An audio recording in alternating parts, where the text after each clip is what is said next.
What's going on, guys? I'm Chris, and this is Regular Guy Training.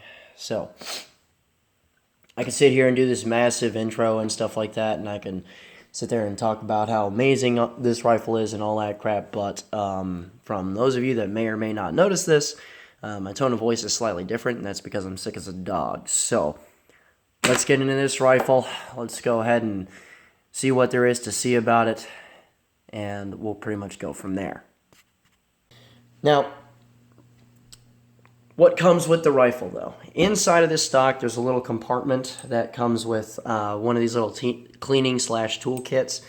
Now, I wouldn't throw one of these away, ever, because there's actually some really useful stuff that's in there. You can see that it comes with its own little brush. There comes with an attachment for patches and whatnot.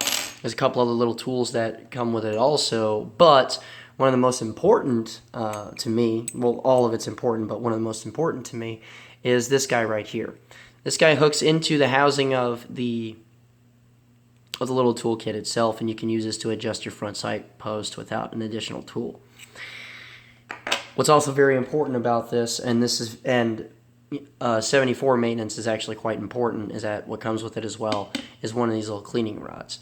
Now, one of these little cleaning rods you can use to, finish drying out your barrel after you've dunked it in your bathtub or used your hose on it or whatever once you finished using the 7N6 that you'd shot through it.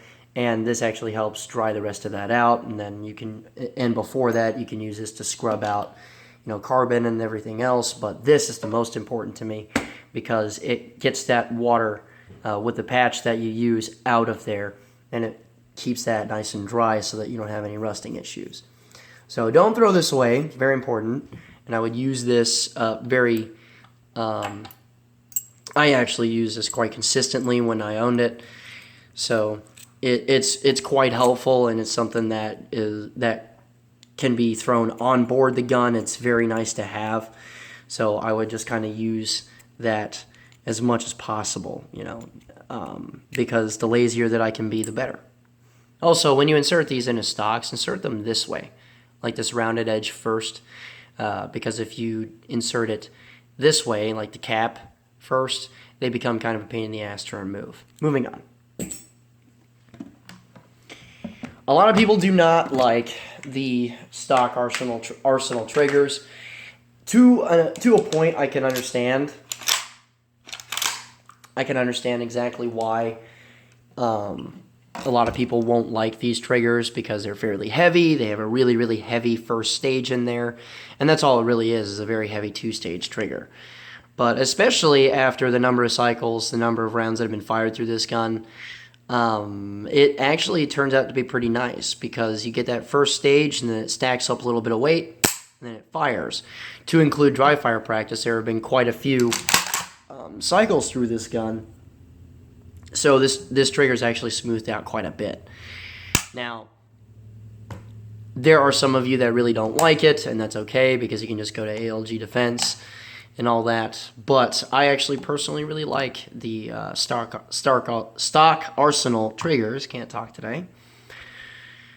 Because if you need to press right through them, you can, and you can stage up a shot and place a round at a pretty good distance away from you with these triggers in the guns. There's a lot of people that can do it. I'm not the only one. Now, it ships with standard AKM style sights, which I personally do not like. I prefer RPK style sights because they're windage adjustable. And you'll note that there is a front sight tool that comes with this kit, right? So I like having RPK style rears and fronts actually because the front sight posts are a little bit thinner. But that just makes it to where I can adjust my sights with stuff that's provided on board the gun. Because with the toolkit that you have, you can't adjust your front sight post for windage. That's kind of a pain in the ass, which means that you will still have to go through the expense for a tool to adjust your iron sights as far as windage is concerned. Now, what's kind of neat, though, about parts matching rifles and stuff like that is that you don't have to worry about whether or not this slider is accurate. A lot of kit-built guns, I wouldn't really trust whether or not this slider works, but guns that essentially are converted Segas, that are parts matching equivalent guns and all that stuff. I've used these sliders before at greater distances, especially with like a 110 yard line or 100 meter Russian zero versus how most Westerners try to use their AK irons, and they work quite effectively. Now, I haven't pushed out with a set of AK irons past 500 on a 74. Not the irons anyway, so I can't really tell you if the rest of the scale works pretty good. But if I'm doing my job right, this works very well. Now, it has a standard Russian military, or older Russian military style handguard. The Russians went away from this handguard and went to like rails and stuff. But, and not the Zenitco stuff. I'm talking like a regular, they converted their 74s over to handguards that actually have little rail sections in them. But this is an older style Russian military handguard, essentially, and there's very effective heat shielding in it. There's a little bit of a swell in the handguard itself to kind of boost you away from the heat a little bit, and it works pretty good. Up top, this is not stock. This is an Ultimac, an aftermarket part. It works very good, and yeah, because of just the number of times it's been exposed to rain and all of that, there's a little bit of surface rust going on the inside of the screws there. Not a big deal, because if it was rusted to the point where it's welded together, that's fine by me. Now, what's pretty nice here is that you do have a 90-degree gas block.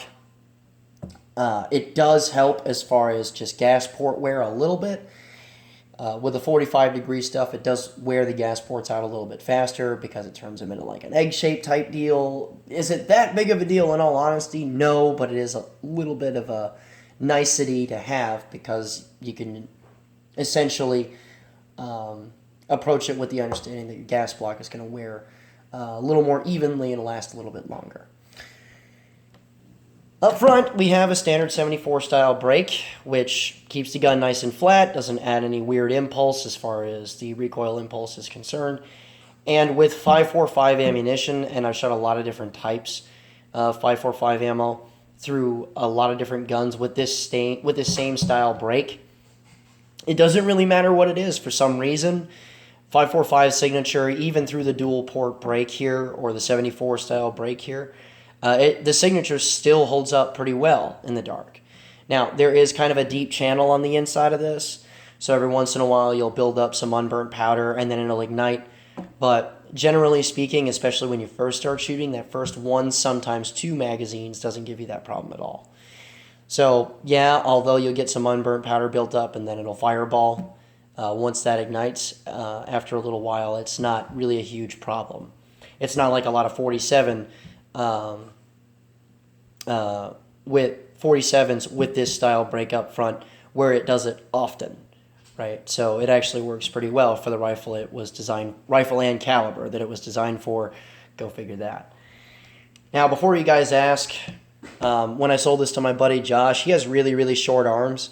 So instead of using a regular tail cap switch, he tried to shove this as far forward as he could, so he backlit his front sight as least as possible.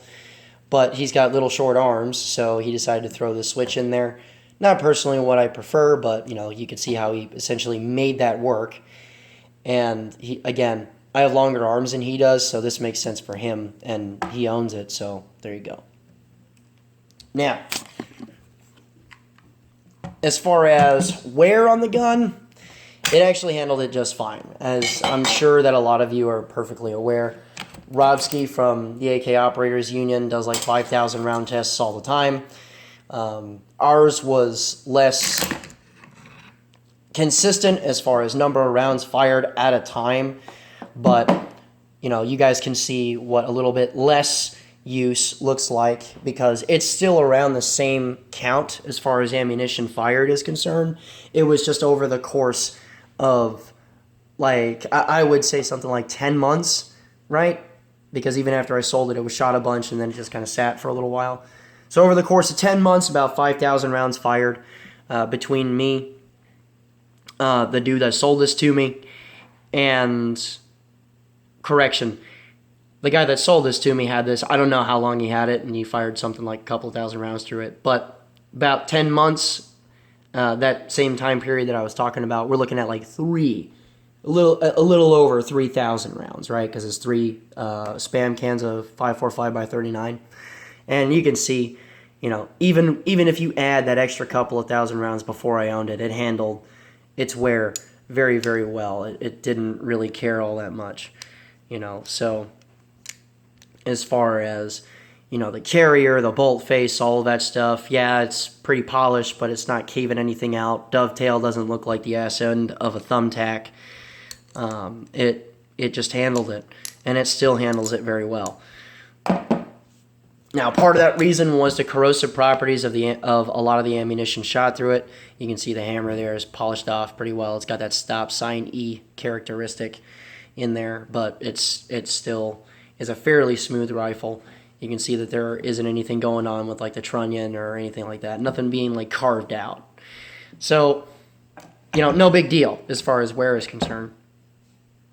And, you guys can see here, I mean, and a lot of you are probably already aware, I mean, unless it's like a Century Rast 47 or some crap like that, it holds up to being shot pretty well. It is a Russian-built gun, so if the Russians fuck up the AK, I don't really know who can build a good one at this point, So, now here's the thing I was bringing up before as far as just how much maintenance was done to this rifle, simply because the corrosive properties of the 7 and 6 ammunition fired through it led this rifle to be the most babied rifle I've ever owned. And the reason for it is simply that, I don't want the rifle to rust out. So while I owned it and while Josh has owned it, essentially every time that it was brought out and shot, it was rinsed out by hot water, or like from a bathtub, okay, or stream water or whatever, or even bottled water in certain cases. And then it was dried out, cleaned up, lubed up, and then put away. So there are a lot of you that clean your rifles in that manner to where it's cleaned every time, and you can see that, there are some positive results from that, and that, yeah, it's a pain in the ass, and I'm not allowed to be lazy, but, the gun handled being worn very, very well.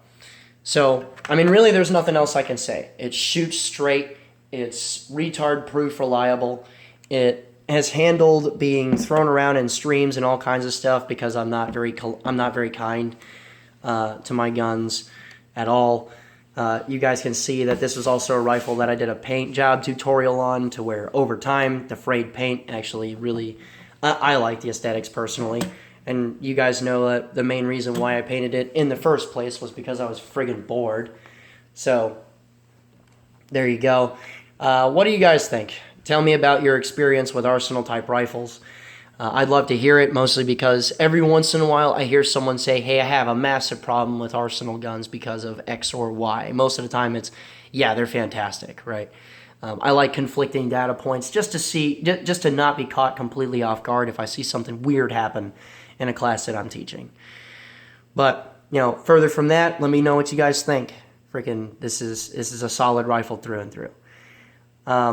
If you guys want to learn how to use one of these properly, right, I have a couple of rifle classes being scheduled. There is the next nearest one is actually in Maine. That's in mid-December. Yeah, it's going to be cold, so it'll be a good environment for you to use an AK in or whatever you want, really. But that'll be in Maine in mid-December, so, sign up for that. January, we have a class going on, another rifle class going on in Louisiana, and that's just Rifle 1. Maine is Rifle 1 and 2. But here coming up in November, we have a Florida Pistol 1 and 2 class that we still have slots open for, so sign up for that. I know it's just at the end of October, but,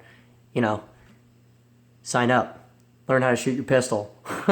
December, we're also out at Bud's Gun Shop too, so, come out, sign up for those things. If you want to support us on Patreon and or train with us even cheaper than the prices that we already offer, you can go ahead and check out our Patreon page for little benefits that will help you out, and also the benefits that are kind of just kind of bled off from the Patreon thing. We use it for our soldier program where we take soldiers out and teach them essentially for free. We pay for their flight, their hotel, all that stuff. So if you want to jump on that and see what it is that you want to contribute, even if it's, you know, anything at all, that's fine. I'll leave a link for that in the description below. If you want to sign up for a class, again, link for the website in the description below. And if you want to join our little discussion page on Facebook, guess what? Link in the description below. So let me know what you guys think. And remember, a regular guy's firearm is the last defense against tyranny. Be easy. And stop buying Tapco shit for AK rifles.